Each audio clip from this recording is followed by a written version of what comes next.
The insanity hits peak levels. Picture this: July 15th, 2015, a White House press conference. A reporter gushes to Obama, "Probably America doesn't deserve you," tying it to the Iran nuclear deal. Obama squirms, calls it nonsense, but you can see the awkwardness all over his face. Really? America doesn't deserve Obama? Come on! He was the first Black president in U.S. history, a groundbreaking moment. But did he ever thank the country? Nope. Instead, he spent years hammering home that America is systemically racist against Black people. Hold on. How does that even add up? A Black man from a nation where Blacks are just 13% of the population, U.S. Census data from the 2008 election era shows non-Hispanic whites at about 64%, gets elected president not once, but twice. Whites made up over 76% of voters in 2008, and Obama snagged 43% of their votes that year. If America was the racist nightmare he kept describing, with most whites as foaming at the mouth bigots, he'd be lucky to scrape 10% of the popular vote. But if the numbers prove most whites aren't racist, they put him in office, then why the nonstop systemic racism sermon from the Oval Office? It's a total one-way street. Accusations on tap, gratitude optional. Flashback to that electric line from his 2004 Democratic National Convention speech, the one that had everyone across the aisle tearing up. There's not a liberal America and a conservative America. There's the United States of America. Pure poetry, folks. It dangled the dream of a post-racial utopia. But here's the cold truth. Don't just swallow what Obama says, watch what he does. His moves painted a whole different picture.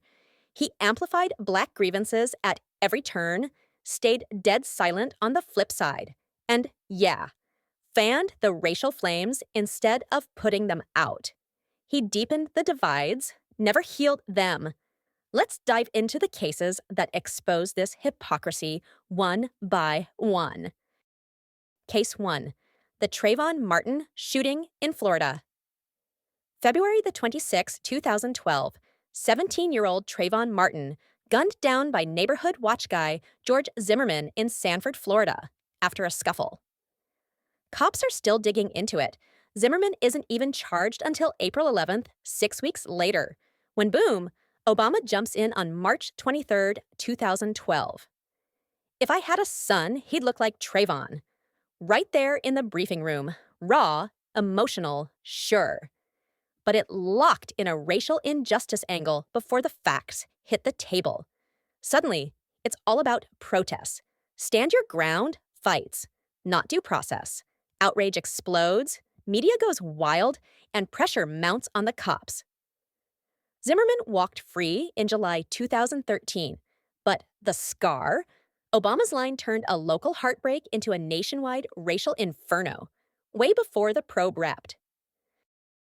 Case 2. The Henry Louis Gates Jr. arrest. Jump to July 16, 2009, Cambridge, Massachusetts. Harvard big shot, Henry Louis Gates Jr., top Black scholar, gets home from China, wrestles with a stuck door, grabs his driver to jimmy it open. Neighbor sees 2 Black guys, thinks break-in, dials 911. Cops show up, verify it's Gates' house, but after a shouting match, they cuff him for disorderly conduct. Charges? Dropped next day, July 17th. Total mix-up. That same night, facts half-baked. Obama dives in at a presser. Police acted stupidly, arresting a Black man in his own home. Boom! Backlash City. To dial it back, he spins it symbolic. July 30th, 2009. The infamous beer summit at the White House. Gates, arresting cop Sergeant James Crowley, VP Joe Biden, Obama, sipping Bud Lights and Blue Moons on the Rose Garden patio. Sold as unity magic, but let's be real. It spotlighted cop overreach on a Black elite while brushing off the neighbor's good faith call. Gates said in a 2020 chat that the backroom talk with Crowley helped. But the show? More split-screen drama than real bridge building. Case 3. The Chicago torture of a mentally disabled white teen. Now, flip the script hard. January 3rd, 2017. Obama's final weeks in office. 4 black suspects: Jordan Hill, 18, Tesfaye Cooper, 18, Brittany Covington, 18, and sister Tanisha Covington, 24, snatch and torture an 18-year-old mentally disabled white kid in Chicago. Locked in a Southside apartment for 24-plus hours, forced to chug toilet water, sliced with a knife, pummeled while they scream racist filth like "fuck white people" and "fuck Donald Trump." All live on Facebook for laughs. Thousands tune in. The kid's brain? Stuck at 14-year-old level. A viewer tips cops. He's freed. Perps hit with hate crimes, kidnapping, battery.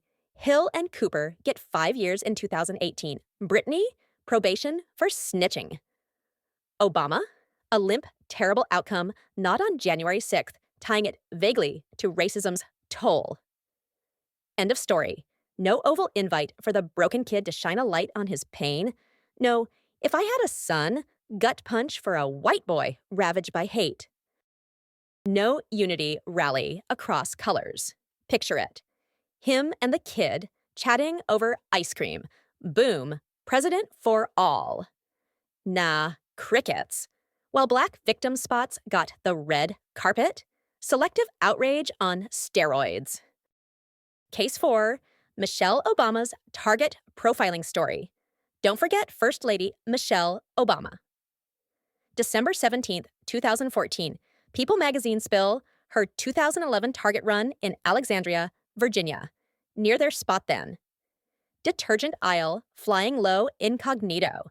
White lady rolls up, doesn't clock the future FLOTUS, asks, "Can you reach that shelf and hand me the detergent?" Michelle grabs it, but later, boiling. I guess nobody told her I was the first lady. She saw me as someone who could help her take something off a shelf. She spins it as straight-up racial profiling, stereotyping black women as shelf stalkers. Microaggressions, they bite, no doubt. But the other shoe? Obama never flipped the script with real thanks to the America that rocketed a black South Side family to the top of the world. Name another country electing a black leader from a 13% minority slice? Zilch. White voters powered it. 50% of white women in 2008, exit polls say. Yet the story? Locked on the snubs, not the earth-shaking win. Obama was elected as the ultimate symbol to unify the country, a black man rising to the highest office in a nation scarred by history, promising to heal old wounds. But he failed terribly, thanks to his selective siding with black narratives in cases like Trayvon, Gates, and Ferguson, while ignoring horrors like the Chicago torture. After his presidency, racial tensions didn't just simmer. They boiled over, exploding into the riots and divisions we see today. He never showed a shred of gratitude to the USA, the country that lifted him and his family from the South Side of Chicago to the pinnacle of power, making the impossible real. Instead, he gazed at America with hatred and bitterness, painting it as a perpetual oppressor. Just for this unifying goal alone, he's a colossal failure. How could anyone say America doesn't deserve Obama? Insane! I'm a panda, not white nor black, and I see the world through a completely different lens. I spot the insanity you won't find anywhere else. If you enjoyed what you just experienced, don't let it stop here. Hit the like button to let me know I should keep sharing these wild stories. Smash that subscribe button so you don't miss the next dose of insanity. Because trust me, there's a lot more coming. Share this video with a friend who needs a fresh perspective. Your support is the only way this channel can grow and bring even crazier content to you. Let's keep spotting the world's madness together.